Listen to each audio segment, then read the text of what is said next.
Hi everyone, I'm Pelle from the NHS Data Department. We are all committed to ensuring the NHS meets the growing healthcare needs of England and Wales. This analysis examines how utilization trends impact our ability to deliver that care. As you know, the UK's growing and aging population places a significant strain on our healthcare system. Every year, the demand for NHS services steadily increases. This isn't just an abstract problem. We see the impact in longer wait times, stressed resources, and the immense pressure on our dedicated staff.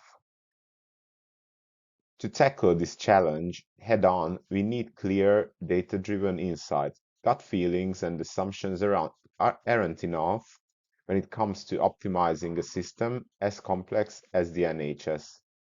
That's why we've meticulously analyzed publicly available NHS data. This allows us to uncover not just the trends themselves, but the underlying patterns and potential causes as well. Think of this as using a powerful diagnostic tool to pinpoint the roots of the issue, not just to manage the symptoms. This analysis isn't just about diagnosing the problem, it's about finding the cure. We focused specifically on utilization, how heavily our services are used, and our system's capacity to handle that demand. By understanding where peaks in utilization occur and when we get close to hitting capacity limits, we can proactively target resources and develop new strategies.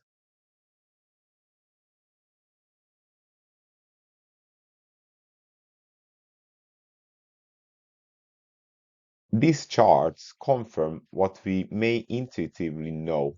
The highest concentration of NHS appointments aligns with the most densely populated regions: London, the South East, and the North West.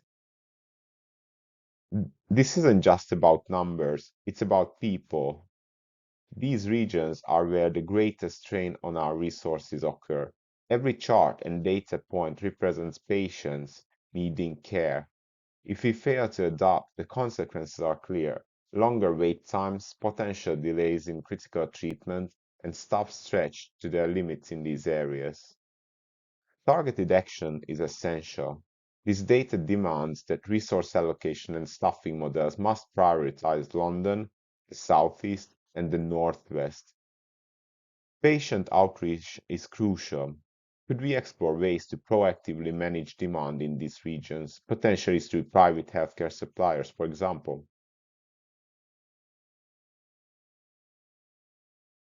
This chart tells a clear story. Demand for NHS services is steadily increasing, putting pressure on our resources. Notice how this line shows consistent upward trend. The peaks in March, April, and September, October are predictable but present a significant challenge when combined with overall growth. Understanding what drives these spikes and the overall increase is crucial. We cannot wait until we hit that capacity ceiling to find a solution. This chart emphasizes the seasonality mentioned on the previous slide: higher appointment volume in general practice during October and November and March months. This aligns with the expected illness trend, but it could also be due to factors such as people delaying healthcare during summer holidays. This seasonality means the NHS must strategically prepare for surges, ensuring adequate staffing and resources to avoid strain during peak periods.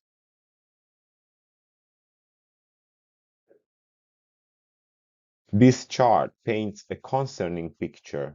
NHS utilization is on a steady upward trajectory, pushing us uncomfortably close to our daily capacity limit of 1.2 million appointments.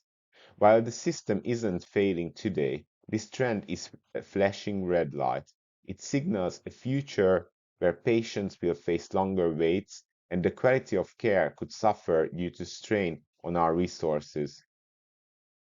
This won't just impact patients, it will cascade into staff burnout and potential compromises in the timely care we strive to provide. The human cost inaction is simply too high.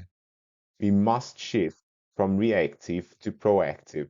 A thorough assessment of our capacity, not just overall, but in specific regions and service areas, is urgently needed. This chart shows that missed appointments are a significant issue. While they might temporarily ease pressure, they are unpredictable and inefficient. DNAs or did not attend waste valuable stop time and resources. They could also mean someone in urgent need has to wait longer for their appointment. Reducing DNAs is essential. We need a strategy that investigates the causes and explores targeted solutions, not just relying on them as buffers.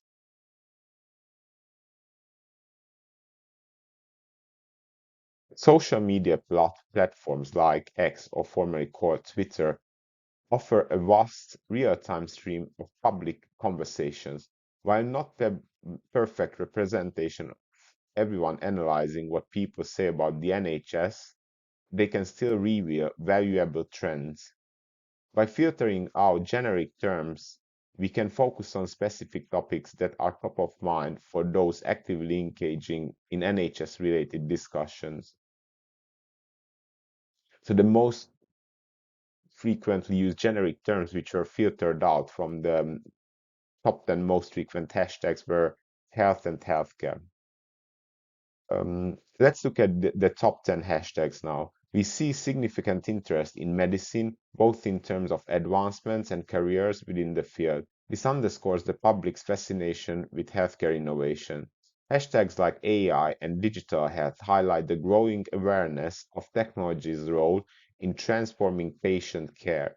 This trend aligns with the NHS' own focus on modernization. The prevalence of job hints at a potential opportunity. Could the NHS tap into this online community for recruitment, for example, or to address workforce challenges that people are discussing publicly? This data shouldn't be viewed in isolation, but it offers clues about areas where the NHS could then enhance its communication and outreach strategies. Monitoring these trends over time could reveal shifts in sentiment, allowing the NHS to be proactive in addressing emerging concerns or highlighting its successes.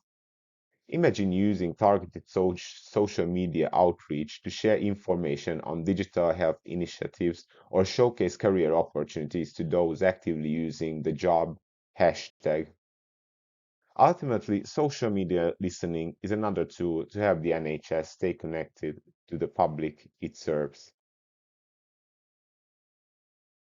Our analysis has provided a solid foundation, but to truly maximize the power of data, we need to dive deeper.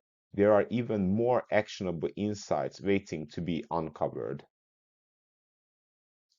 Think of this like a precision diagnostic tool.